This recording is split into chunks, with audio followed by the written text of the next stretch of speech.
आप देख रहे हैं न्यूज नाउ 24/7 ताज़ा खबरों के लिए हमारे साथ बने रहें। जो पूरा देश इंतजार कर रहा था कि जो अचानक सीज फायर हुआ उसको देश पूरा समझ नहीं पा रहा है, कोई नहीं समझ पा रहे हैं। ऐसा कभी होता नहीं है कि वो भी गुप्त तरीके से सीक्रेट रख के कैसे हो सकता है। देश के सामने स्पष्ट करना चाहिए प्राइम मिनिस्टर को, MEA को, कि भाई वो ट्रम्प साहब जो सब कुछ कह रहे हैं आज के टाइम में, उसके पीछे क्या राज है, क्या दबाव है, हम क्यों सुन रहे हैं, स्पष्टीकरण क्यों नहीं दे रहे हम लोग। भारत और पाकिस्तान के बीच चले युद्ध के दौरान हिंदुस्तान काफी आगे था। 9 आतंकी ठिकानों के ध्वस्त करने के साथ एयरबेस को नुकसान पहुंचाने के बाद जनता ये उम्मीद लगा बैठी थी कि अगला लक्ष्य POK पर कब्जा होगा, लेकिन अमेरिकी दखल ने जैसे भारतीयों को मायूस कर दिया। इसके बाद देश के ही लोग मोदी सरकार को घेर रहे हैं। विपक्ष भी भारत के अमेरिका के कहने पर युद्ध स्थगित करने के फैसले से हैरान है। अब इसी कड़ी में राजस्थान के पूर्व CM अशोक गहलोत ने आज प्रेस कॉन्फ्रेंस में सवाल उठाया।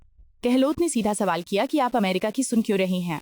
कांग्रेस दफ्तर में प्रेस कॉन्फ्रेंस को संबोधित करते हुए वरिष्ठ नेता ने कहा कि प्रधानमंत्री ने राष्ट्र को संबोधित किया, ये निराशाजनक था। उन्होंने अच्छी बातें की, आतंकवाद, परमाणु बमों के बारे में कुछ भविष्य के वादे किए, ये अच्छी बात है, लेकिन देश जो उम्मीद कर रहा था वो किसी को समझ नहीं आया। युद्ध विराम को गुप्त रूप से कैसे किया जा सकता है? हम भी युद्ध नहीं चाहते हैं। सशस्त्र बलों ने जो सबसे अच्छी बात की, उन्होंने न तो नागरिकों को नुकसान पहुंचाया और न ही पाकिस्तानी सेना के ठिकानों पर हमला किया।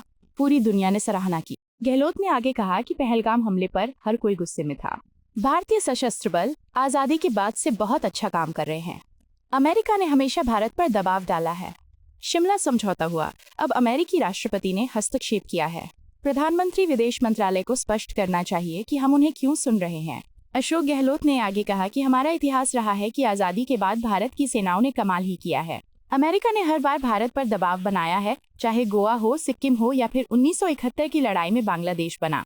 अशोक गहलोत ने आगे कहा कि अमेरिका ने पहले भी हिंदुस्तान पर दबाव बनाया था, लेकिन हम कभी झुके नहीं और पाकिस्तान के 2 टुकड़े कर दिए। शिमला समझौते के वक्त भी हमने किसी दूसरे देश को बीच में आने नहीं दिया, लेकिन अब जिस तरह से डोनाल्ड ट्रंप बीच में आ रहे हैं, उस पर प्रधानमंत्री मोदी और सरकार को जवाब देना चाहिए। आखिर ट्रंप के बयानों पर सरकार स्पष्टीकरण क्यों नहीं दे रही है? जैसा आप जानते हैं कि प्रधानमंत्री जी ने कल राष्ट्र को संबोधन किया, बहुत निराश किया। बातें बहुत अच्छी कही उन्होंने, कुछ वादे भी किए हैं फ्यूचर के लिए कि फ्यूचर में क्या पॉलिसी रहेगी देश की, आतंकवाद को लेके भी, एटॉमिक एनर्जी को या एटॉमिक बम को लेके भी, सब बातें उन्होंने कही, अच्छी बात है। पर जो पूरा देश इंतजार कर रहा था कि जो अचानक सीज फायर हुआ उसको देश पूरा समझ नहीं पा रहा है, कोई नहीं समझ पा रहे हैं। ऐसा कभी होता नहीं है कि वो भी गुप्त तरीके से सीक्रेट रख के कैसे हो सकता है। पब्लिक डोमेन में बात आती भाई कि हम चर्चा कर रहे हैं युद्ध कैसे रुके। हम भी नहीं चाहते युद्ध करना, क्योंकि सबसे अच्छा काम सेना ने ये किया, जिनको हम सब सलाम करते हैं। उन्होंने जो है पहले दिन ही जो अटैक किया, उसमें ना सिविलियन कोई जगह पर और ना कोई पाकिस्तान के सैनिक अड्डों पे भी नहीं किया, जबकि दुश्मन देश है वो अटैक कर सकते थे। सिर्फ और सिर्फ 9 जगह चुन करके उन्होंने अटैक किया जो आतंकवाद के अड्डे थे। तो पूरी दुनिया में इसकी तारीफ हुई और जो कुछ सेना कर रही थी सब अप्रिशिएट कर रहे थे। पहलगाम में जो घटना हुई, तो जो लोग 26 परिवारों के अलावा भी देश के हर परिवार के अंदर दुख का आभास हो रहा था और वो सोच नहीं पा रहे कि इसका क्या शब्द क्या काम लें, संवेदना के लिए भी। ऐसे माहौल में देश चल रहा था, अटैक किया गया, बताया गया 100 लोग आतंकवादी मारे गए, सब कुछ ठीक चल रहा था, सब कुछ ठीक चल रहा था। और हमारा तो इतिहास रहा है, आज़ादी के बाद से ही हिंदुस्तान की फौजों ने कमाल ही किया है। गोवा से बात शुरू करें अपन, गोवा में तो 61 में शायद उसको हमने छुड़ा लिया पुर्तगालियों से, उस वक्त भी युद्ध हुआ था। बचपन मुझे याद है, जब मैं खुद स्कूल में पढ़ता था तब की बात है। 74 में सिक्किम को छुड़ा लिया। अमेरिका का दबाव हिंदुस्तान पे हर वक्त रहा है, चाहे गोवा हो चाहे वो सिक्किम हो। उसके बाद बांग्लादेश का तो 71 का आपको मालूम ही है। बांग्लादेश की घटना को भी हमने उसको, और जो पॉलिसी इंडिया गवर्नमेंट की दबा के रखने की इतिहास को, उसके कारण से नई पीढ़ी तो पता ही नहीं, वो समझ नहीं पाएगी कि हो क्या रहा देश के अंदर। वो उसको गर्व करने की स्थिति नहीं रहेगी उनकी। किस प्रकार दो टुकड़े कर दिए पाकिस्तान के। 93,000 सैनिकों को, कर्नल जनरल सबको सरेंडर करवा दिया। वो वक्त भी देखा हम लोगों ने। मैं खुद बचपन में गया था 71 के बाद के वक्त में। शरणार्थी शिविर लगे हुए थे वहाँ पर, 1 करोड़ लोग आ गए थे इंडिया के अंदर। तो हम NGO के माध्यम से गए वहाँ सेवा करने के लिए। तो मुझे याद है कि वो दृश्य क्या था वहाँ पर, और किस प्रकार वो बाद में इतनी बड़ी जीत के बाद में, उस पर भी अमेरिका का साधना बेड़ा आ गया था। निक्सन साहब ने भेज दिया, दबाव दिया इंदिरा गांधी पर, झुकी नहीं इंदिरा गांधी, परवाह नहीं करी साधना बेड़े की। ये भी वक्त था हमारा जब ये सब कुछ हुआ। शिमला समझौता भी हो गया। हम 2 राष्ट्र के बीच में बात करेंगे, तीसरा राष्ट्र पिक्चर में नहीं आएगा। अभी जो ट्रम्प साहब पिक्चर में आ रहे हैं, वो पता नहीं इनकी कंसर्न से आ रहे हैं सरकार की, या वो अपने हिसाब से आ रहे हैं। वो भी देश के सामने स्पष्ट करना चाहिए प्राइम मिनिस्टर को, MEA को, कि भाई वो ट्रम्प साहब जो सब कुछ कह रहे हैं आज के टाइम में, उसके पीछे क्या राज है, क्या दबाव है, हम क्यों सुन रहे हैं, स्पष्टीकरण क्यों नहीं दे रहे हम लोग। इसलिए मैं आपको कह रहा था कि सेना के बलबूते पर जो आज तक इतिहास में ये घटनाएं बड़ी बड़ी हुई। अरुणाचल प्रदेश था, चाइना का परवाह नहीं करी, उसको भी हमने स्टेट का दर्जा दे दिया। 65 का वार था, हमने देखा हमारे खुद के शहर में 500 बम गिर गए थे। तो बचपन से देखता रहे 65 का वार, सेना ने जम के लड़ा। लाल बहादुर शास्त्री जी थे उस वक्त में। फिर आपको मालूम है कि किस प्रकार उस पर कुछ लोगों ने विरोध किया उनका। इन्हीं लोगों ने जो आज सत्ता में बैठे हुए हैं। 71 का बार मैंने बता दिया आपको। कारगिल के युद्ध हुआ, वो तो वाजपेयी जी थे, तभी सेना ने कमाल किया। वो बोफोर्स तोप, राजीव गांधी जिंदाबाद के नारे लगाए थे हमारे सैनिक लोग, जब तोप चलती थी। तो और उसी राजीव गांधी को बदनाम करके उन्होंने, आप सबको मालूम है मीडिया वालों को, कि इनके षड्यंत्र किस प्रकार कामयाब होते हैं। जैसा भी हो गया इनका, बाबा रामदेव और अन्ना हजारे जी के नाम से सरकार बदल जाती है, पब्लिक पर्सन बन जाता। तो ये सब कुछ हमने देखा है। जो मैं बात करना चाहता, जब सब कुछ हो रहा है तो ट्रम्प साहब ने कौन सी ठेकेदारी ले रखी है। वो ठेकेदार बन गए खुद ही, या तो खुद बन गए, या हमें हमारी चुप्पी जो है हमारे देश के सरकार की, उस चुप्पी ने उनके हौसले बढ़ा दिए हैं कि सीज फायर वो कर रहे हैं कि रात भर मैंने मेहनत करी है हमारे लोगों ने। अब मेहनत करने में कौन कौन भागीदार थे, ये बात स्पष्ट होनी चाहिए देश के सामने। कोई स्पष्ट नहीं हुई। अब वो कहते हैं कश्मीर का हल भी मैं कर सकता हूँ, हजारों साल से जो झगड़ा चल रहा है। जबकि 71 वार के बाद में मिस्टर भुट्टो आए थे, इंदिरा जी गई थी शिमला के अंदर, एग्रीमेंट हुआ लिखित के अंदर कि कोई तीसरा मुल्क, इवन UN भी पंचायती नहीं करता है। 2 मुल्कों के पीछे बात होगी हमेशा कश्मीर के बारे में लेकर के। ट्रम्प साहब तो उसकी तरफ भी बात करने लग गए। बहुत खतरनाक बात है, वो बहुत खतरनाक बात है। मैं रिपीट करना चाहता हूँ, बहुत खतरनाक बात है कि मिस्टर ट्रम्प कह रहे हैं कि कश्मीर का मुद्दा मैं हल करवा दूंगा। पता नहीं वो किसके पक्ष में फैसला कर देंगे। तो ये जो बार बार मैं देख रहा हूँ, और ट्रम्प साहब ने तो हिंदुस्तान पाकिस्तान को बराबर उठा के रख दिया। जो उनके ट्रम्प ट्वीट आते हैं, कहाँ तो हिंदुस्तान कहाँ पाकिस्तान, उसको आपने इस प्रकार कर दिया कि लोग। और फिर अभी पीएम की स्पीच होने वाली है, ऐसा तो नहीं है कि अमेरिका को मालूम नहीं था, तमाम मुल्कों को मालूम होता है कि क्या होने वाला किस मुल्क में, वो तो अमेरिका है। इधर prime minister Modi ji address करने वाले थे, उसके पहले ट्वीट कर दिया उन्होंने कि दोनों मुल्कों को हमने कहा कि अगर व्यापार करना है तो आपको युद्ध बंद करना पड़ेगा। ये तमाम बातें जो हो रही है, इसका जवाब प्रधानमंत्री जी ने नहीं दिया। ये मेरी शिकायत उनसे, जवाब तो उनका देना चाहिए था। बाकी बड़ी बड़ी बातें आपने करी, अच्छी बात है, समय बताएगा कि जो बातें आप कर रहे हो वो कितनी हम कामयाब हो पाते हैं आने वाले वक्त में। भगवान करे कोई आतंकी घटना हो ही नहीं, अब कभी भी नहीं हो।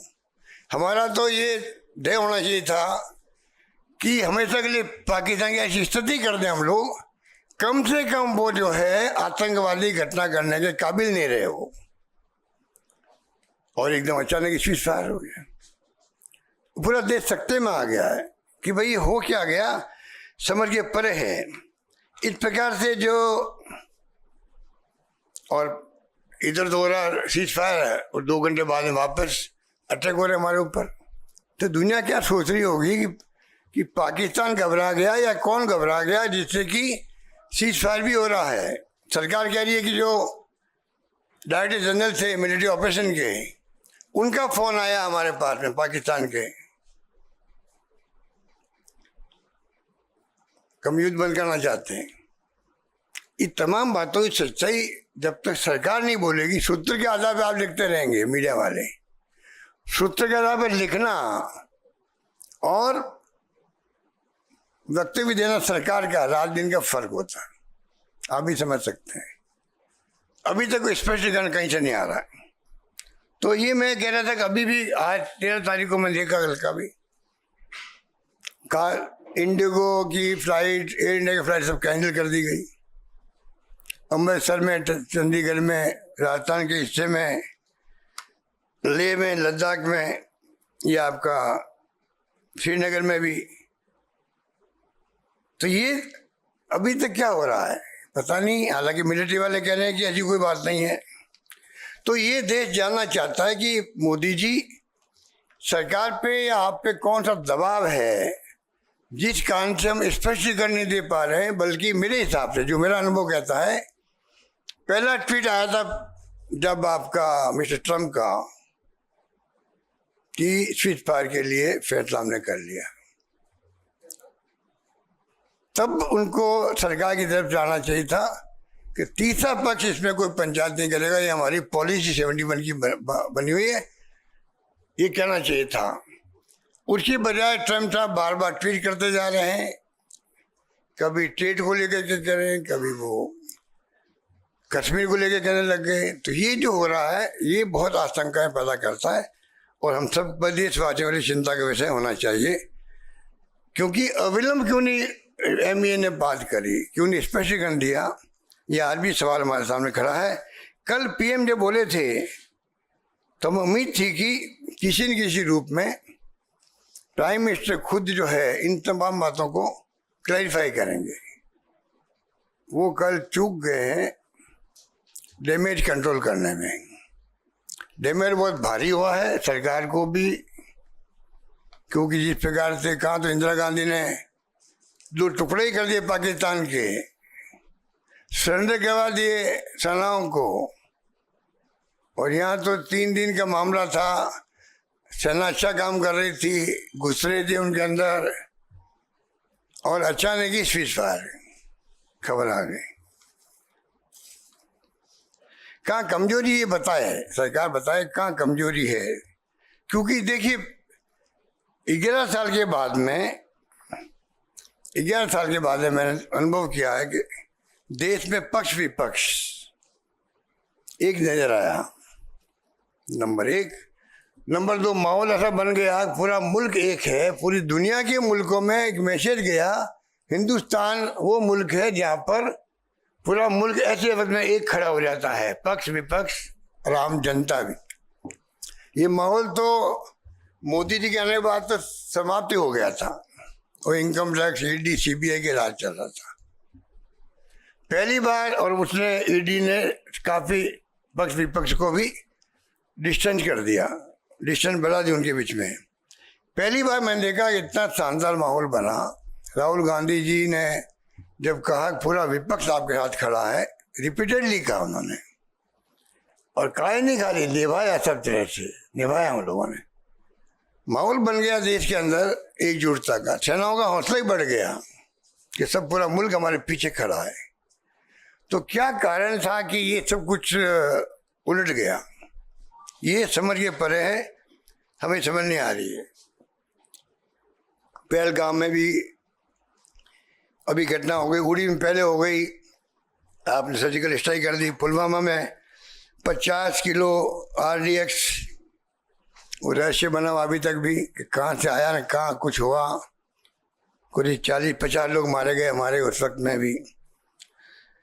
ये तमाम बातें दिमाग में घूमती रहती है। पठानकोट की घटना के वक्त तो जो ISI वाले को बुला रहे हैं यहाँ पर, वो अभी तक मेरे समझ में नहीं आ रहा है उनको क्यों बुलाया गया था। तो देश में एक तरफ सेना पे हमें गर्व है, उनका शौर्य, उनका पराक्रम एक्स्ट्रा ऑर्डिनरी है, और पूरा विश्व उसका लोहा मानता है, और उसके बाद में फिर इस प्रकार की अचानक घटना हो जाना, ये थोड़ा मैं समझता हूँ कि कई तरह के प्रश्न खड़े हो करते हैं। ये थोड़ा दिमाग के अंदर हम सबके हैं। और इसके अलावा मैं आपको कुछ कहना चाहूँगा कि ये जो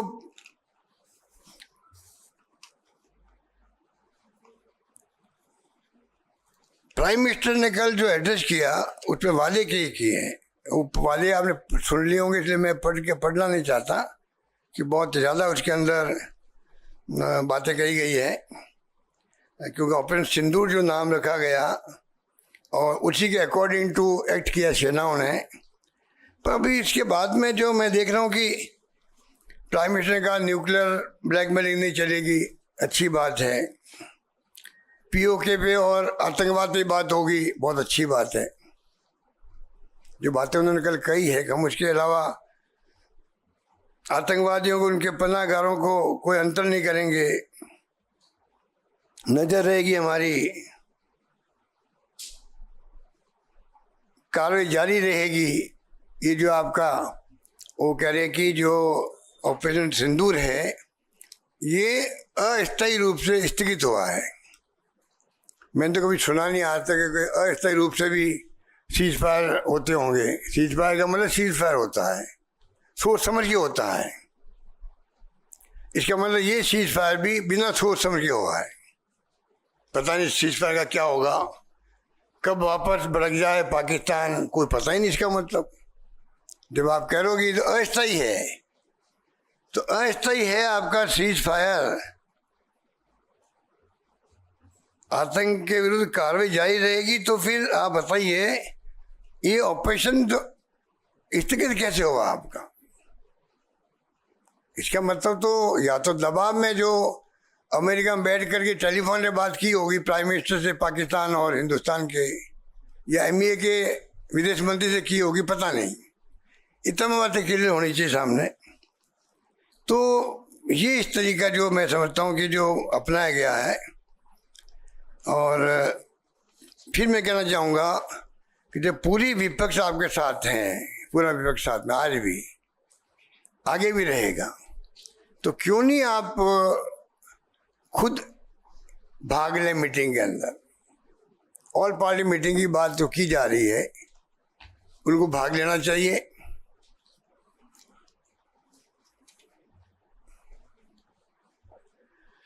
ये भाग ले नहीं रहे प्राइम मिनिस्टर, क्योंकि ये समझ के पर है कि देश का पूरा विपक्ष एक सुर में मांग कर रहा है, सपोर्ट कर रहा है आपको, साथ में मांग कर रहा है। मांग क्या कर रहा है? पब्लिक डोमेन में सब बातें आ जानी चाहिए।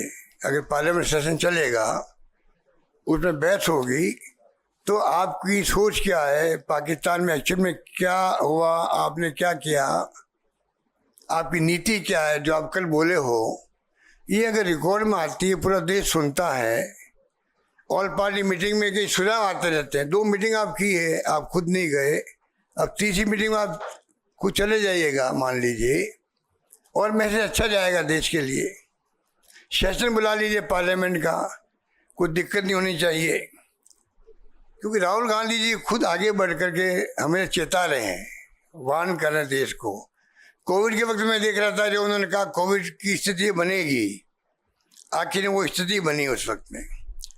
उन्होंने कहा चाइना पाकिस्तान के साथ में जो आपकी चाइना के साथ दोस्ती की बात आप कर रहे हो, या जाके मुल्कों के अंदर गले मिल रहे हो कई मुल्कों के राष्ट्राध्यक्षों से, ये तमाम बातें जो है ये आने वाले वक्त में आपको एहसास होगा कि कितने बड़े धोखे हमारे साथ हो रहे हैं। अब बताइए, इतनी बड़ी घटना हो गई और कितने राष्ट्र हमारे साथ खड़े रहे, ये बताना चाहिए पार्लियामेंट के अंदर और ऑल पार्टी मीटिंग के अंदर। पाकिस्तान के साथ तो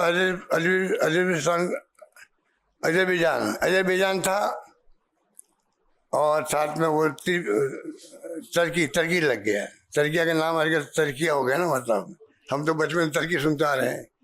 तो दो मुल्क खुल के सामने आए। अमेरिका एक दिन की बात कह रहा था, दूसरे दिन तो सीज़फायर करवा लिया। बाकी मुल्क भी जो है ना हमारे पड़ोसी और ना दुनिया के मुल्क, जिस प्रकार अन्याय हमारे साथ में हुआ था पहलगाम के अंदर, जिसके कारण ये घटनाएं हुई, खुल के आना चाहिए। मेरी दृष्टि में कोई मुल्क हमारे सामने आगे खड़ा नहीं होगा, उसका जवाब देना चाहिए प्राइम मिनिस्टर को।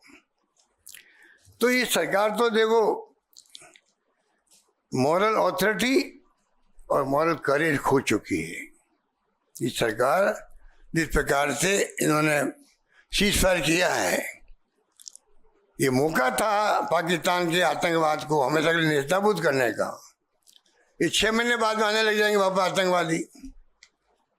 35 साल से हम देख रहे हैं, 90 के बाद में लगातार देख रहे हैं, 35 साल हो गए, आतंकवाद रुकने का नाम नहीं ले रहा। कितने लोगों की हत्या हुई है, चाहे हमारे आर्मी को हो या पैरामिलिट्री फोर्सेज को, BSF को हो, सिविलियंस हो, तो कब तक भुगतेंगे। ये मौका था हमारे लिए, गोल्डन अपॉर्चुनिटी थी प्राइम मिनिस्टर खुद के लिए, देश के लिए, गवर्नमेंट के लिए, पूरे देश के लिए थी, उसको हमने खो दिया सीज़फायर करके।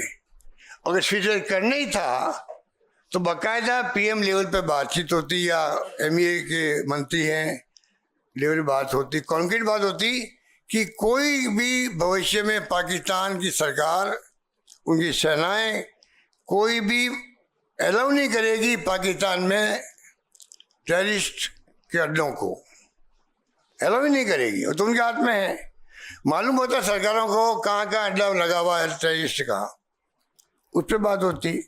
भविष्य में कोई अटैक नहीं होगा आतंकवादियों का आपके यहाँ पर।